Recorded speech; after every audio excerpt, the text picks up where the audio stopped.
particular opulence or potency of the Lord does this represent? Does it represent the beauty of the Lord? Is it introducing us to the strength, the fame, intelligence, renunciation, knowledge? Which of those particular opulences?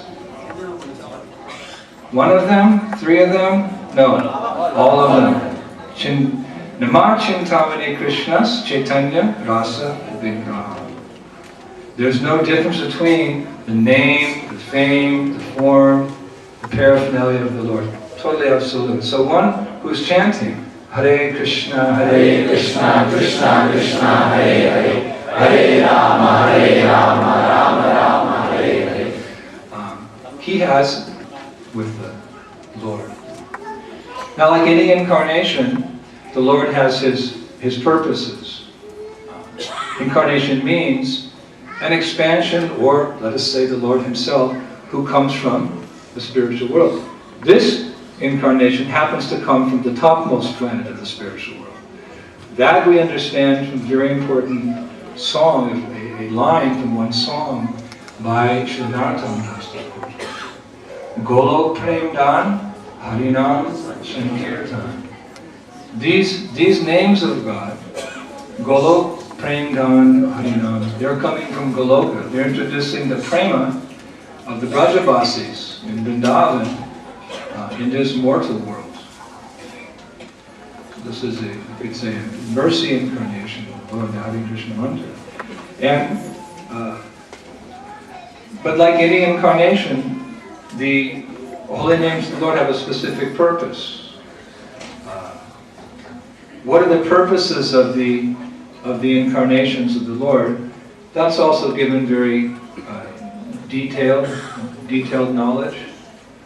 Paritranaya sadhanam vinashaya duskritam dharma samasta anarthaya sambhavani. There's no mystery.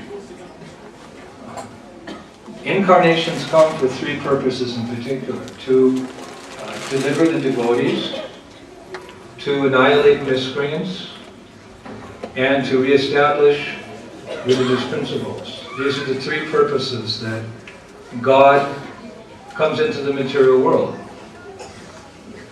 So we know from hearing the pastimes of the Das avatars, they're very busy in these three activities, coming to enliven their devotees.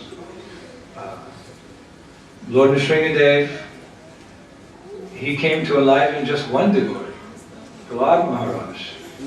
He saved that devotee from the wrath of his own father, the greatest demon the world has ever known, Hiranyakashipu. And then he went back to Vaikuntha. Varaha, Lord Varaha, he came for a similar purpose, but he saved the world in general. He saved the earth planet from being thrown into the Gavadak ocean by Hiranyaksha. And then that pastime was finished.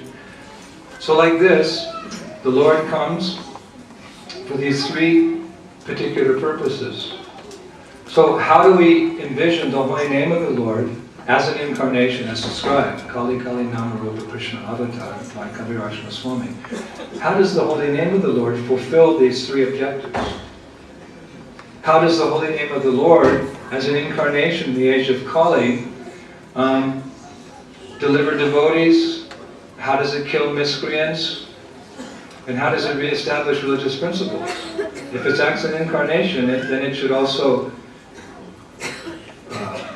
be seen to perform these activities for learned scholars to accept it as an incarnation. So, are devotees enlivened when they come in contact with the holy names? You just have to chant. Everyone chant. Hare Krishna, Krishna Krishna, Hare Hare, Hare Rama, Rama Rama, Hare Hare. Now you look at the person sitting next to you, see if they're smiling. So were you enlivened? But more than just the joy that we get, because in his Bhakti Sandarbha, Srila Jiva Goswami, he describes that this congregational chanting, in particular, which was introduced by Lord Chaitanya, because previous to the incarnation of Mahaprabhu, the Vaishnavas were generally in the Vana, they were in the forest, chanting softly, quietly. But when Lord Chaitanya came, he encouraged the Vaishnavas to all come together and chant in unison. This is called congregational chanting.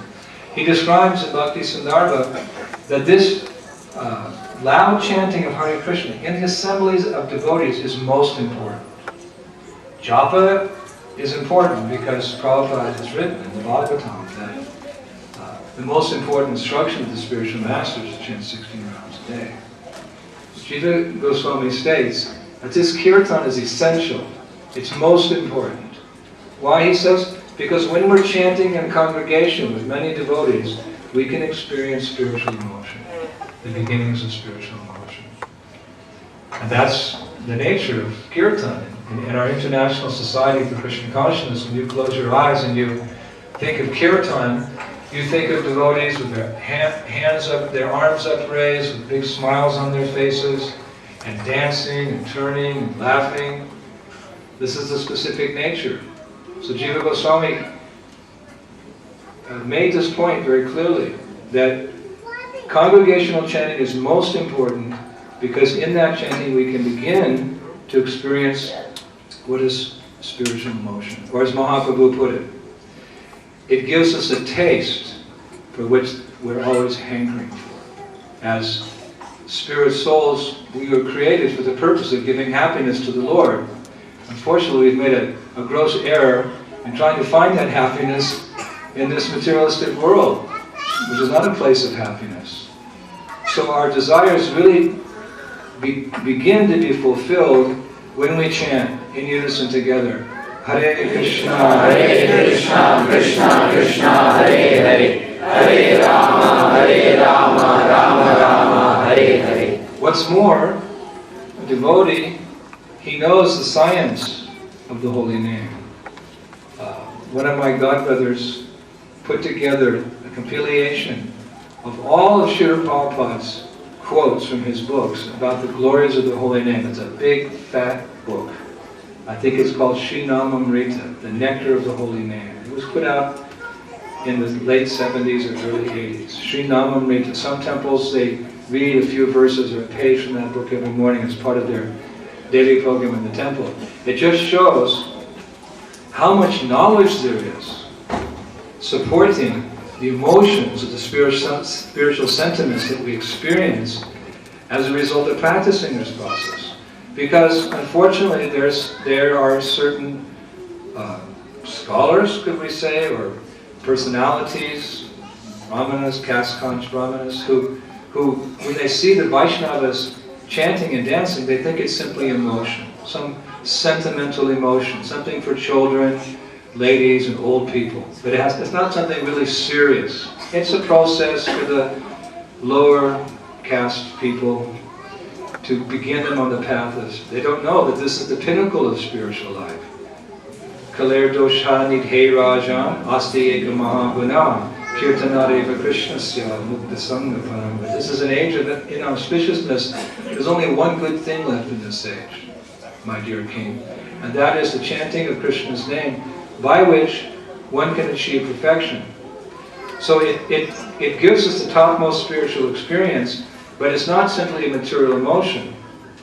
It's a great spiritual science, and therefore our acharyas have written volumes and volumes of books about the chanting of Hare Krishna. And this godbrother of mine, he compiled many of